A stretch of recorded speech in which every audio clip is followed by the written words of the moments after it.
Greetings, teachers, and good vibes to you from the Element Elephant. I'm here at ZipGrade.com, and I'd like to take a brief moment of your time to walk you through a step-by-step tutorial on how you can integrate this amazing platform into your everyday teaching practices. For those of you unfamiliar with ZipGrade, it is an amazing application that is available for download on either app store that turns any tablet or cell phone device into a quick and easy grading tool. This tool cuts down on tedious grading time while also providing timely feedback to students after they take a test or quiz. The best part is that you can use existing tests or quizzes in your archives and integrate them into this program. I'm going to show you a video that the creators of ZipGrade have uploaded to their homepage so that you can see just how powerful this tool truly is. After showing you this video, I will walk you through how to get your own class set up, how to add student rosters, and how to personalize answer sheets for each of your existing quizzes. This teacher simply presses the Scan Papers button and aligns his four corners of his application to the four dots provided on each student answer sheet that you create using the ZipGrade application. You can see that in real time and instantaneously, each student answer sheet is scanned and their score is recorded and their percentage is given. This is amazing for students who need timely feedback, and it is amazing for teachers who now don't have to take grading home with them. He will push done scanning, and now he can review every single student's score and also simultaneously look at their answer sheets to make sure that everything was marked correctly. I will now walk you through how to get your own class set up on ZipGrade. For those of you who are new users, you will need to create a login using an existing email. That email will grant you access to 100 free scans of student answer sheets per month. This is excellent for part-time teachers, like myself, and I also primarily tend to test through platforms like Schoology and Kia. But for those times where the computer lab has been reserved, and or I can't trust the Wi-Fi, for example, finals times, this is my absolute go-to.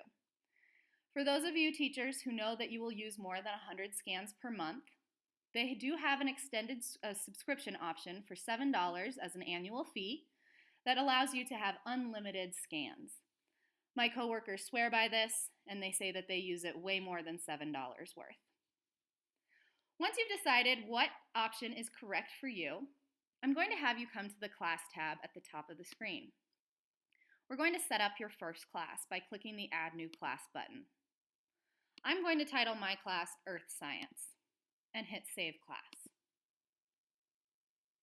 Now I've set up my Earth Science class, but I need to add students to this class. In order to add students to this class, I will click on the Students tab,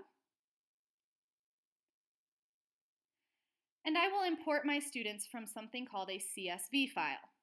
If you are unfamiliar with what a CSV file is, fear not, Google Sheets has got your back and it will automatically format this file for you. Simply log into your Gmail or Google account and access the Google Sheets application. From there, copy and paste your student rosters with your student IDs if applicable. These are all fake students that I have randomly generated with all fake student IDs. If you'll take note, just a side note, there are 4 digits in my student IDs. I want to remember that for a later step. Once I've verified that my roster is correct, I will come up here and I will name it. This is my period 1 roster. And from there, I will click on the File tab. Scroll down and hover over the Download As button, and then find your way to this .csv file, which stands for comma-separated value file. Go ahead and click on that option, and your roster will download to your computer as a CSV file. You can show it in your Finder, and from there, you can move it to the correct location for you to access it later. I've already saved a copy to my desktop for the next step. Head back to ZipGrade and click on the Import Students from CSV file. You will choose a file, and keep in mind that ZipGrade does require you to record students' first names and last names. The ZipGrade ID or the student ID is optional. From here, we will choose that file that we've just created, and that was our period 1 roster. And we'll go ahead and open that. If you recall, my roster had a header row that said first name, last name, and student ID. I don't want a student to be named first name, last name, so I'm going to skip that first row in my student roster generator. And then I will click upload. Now all of my students have been loaded and all of their corresponding student ID numbers have been matched. This is where I get to set up what shows on my answer sheets for the later step. I'd like my student IDs to show up on the answer sheet, so I'm going to make that their ZipGrade ID. Their first name I will put as their first name, and their last name will be their last name.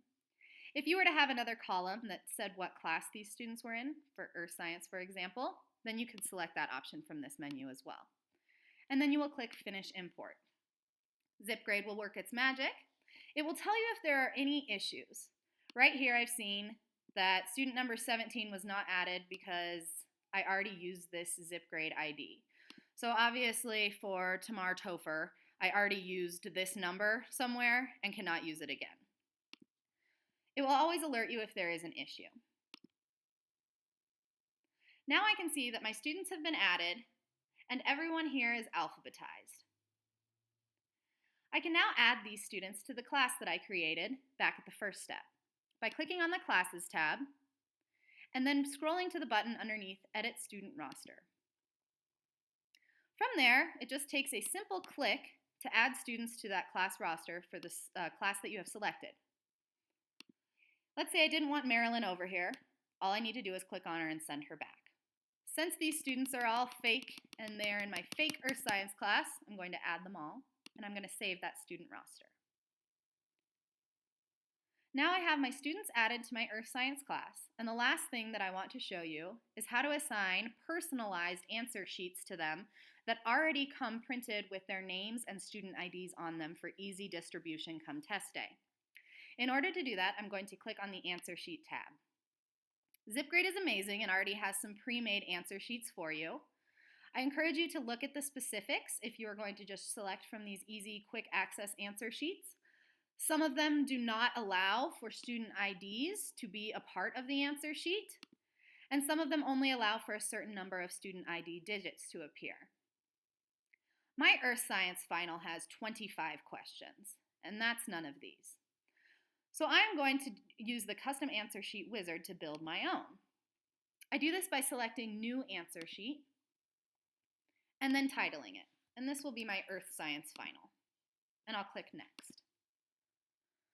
I do not have different versions of this quiz, or I don't need a block that says what quiz you have, and so I'm going to deselect this box. If you want to rename this test, this is the box where students can bubble in that they have version A, B, C, or D, etc. I don't have for that option, so I'm going to deselect it and click Next. If you recall, I had 4 numbers in my student IDs. I need to adjust this to match the number of digits in my student ID. Down here is where you can tell ZipGrade how many answer keys you will need for the versions of your tests that you plugged in the previous step. I only had one version, so I will deselect this box and click Next. I'm going to add multiple choice questions, which also allows me to add true or false questions. So I will select this option.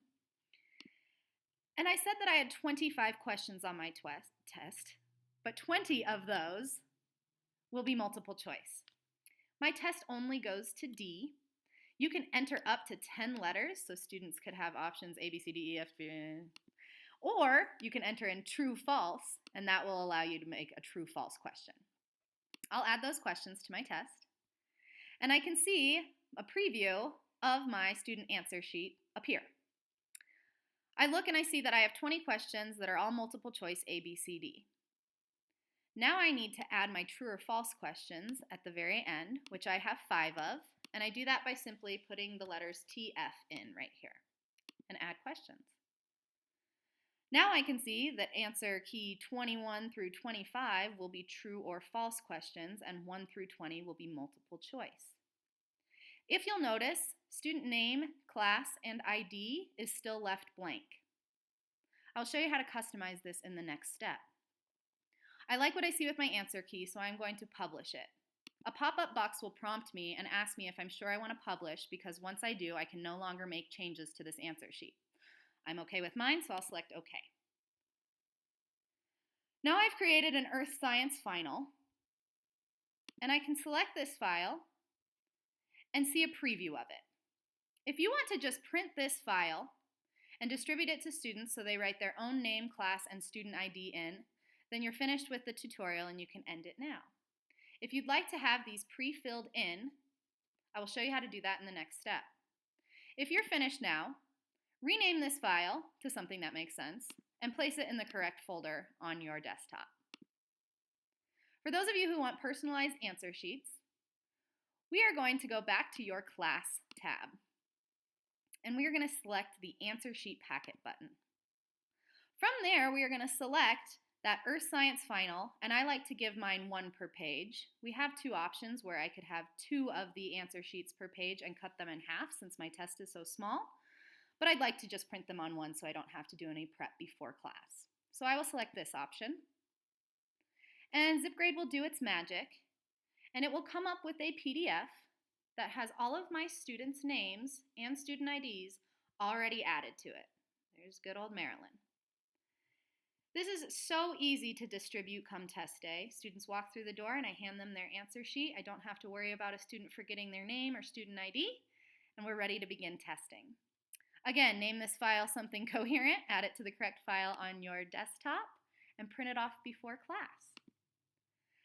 The last step I'm going to show you is how to scan an already filled out answer sheet and how to add your own answer key to ZipGrade. I'll do this by switching screens over to my iPad. I'm going to walk you through now how to access the application through your iPad or cell phone device or tablet. It all looks relatively the same. And how to use the Create an Answer Key feature, as well as how to scan and record student answer sheet data. I'm going to select that green check mark icon that says ZipGrade in the bottom right of my screen to launch the ZipGrade app. It will still prompt me and ask if I want to purchase that $7 a year annual fee in order to gain access to unlimited scanning. I still have 98 scans remaining for December, so I'm not too worried about it, but if you'd like to upgrade to that feature, it makes that option very easy for you. At the bottom of the screen, there are 5 icons that will lead you to kind of the main menu sources of ZipGrade: quizzes, classes, students, tags, and cloud. I'm only going to show you through the quiz icon today how to set up an answer key and how to grade student papers from there. The pop-up menu on the left-hand side of your screen will also get you to any of these options. So please meet me at quizzes option. And no thanks, maybe I'll sign up later. From here, we're going to create a new quiz so that you can upload an answer key. So we'll select new in the upper right of your screen. And if you recall, in our last tutorial, I was working on my Earth Science final. So I'm going to type that in. You will label yours whatever you are teaching on. And then right below that, you'll click the Select Answer Sheet option. There's our Earth Science final answer sheet at the bottom there that we created in the last tutorial. At the bottom of this menu, I'll select Done. I don't want to tag anything in my quiz or go any further with that, so in the upper right-hand corner, I'll click Create Quiz. Here's where I need to add my answer key, and the first green menu option at the bottom with the key icon says Edit Key. This is probably the most tedious part of ZipGrade, and it's not even that painful. All you'll need to do now is either use an answer key from your existing tests and just plug the number or answer in. Either that, or if you've created a new test, you can just create your answer key right here. I'm going to start entering my answer key for this final that I'm having my students take.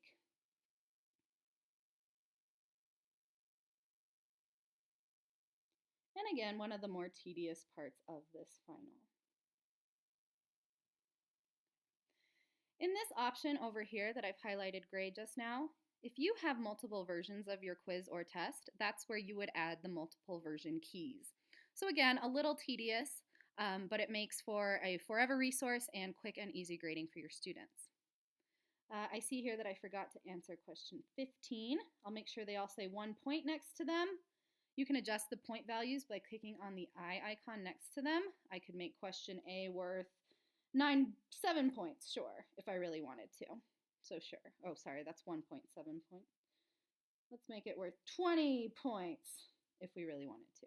So again, you can allow for partial credit here. Go back to the edit key option. And from here, you'll go back to quiz menu.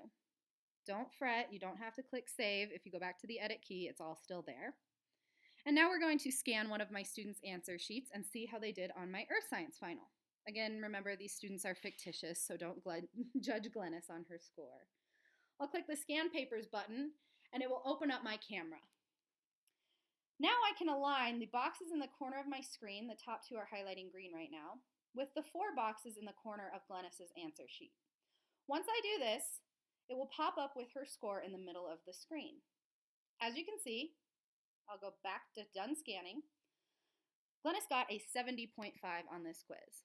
Not bad, but this is a really easy way for me to check student understanding and to ask students to go back to their answer keys and see exactly where their misconceptions were. If I click on the review paper option, I can see Glennis's paper and make sure that everything that needed to be marked correct or incorrect was done so properly.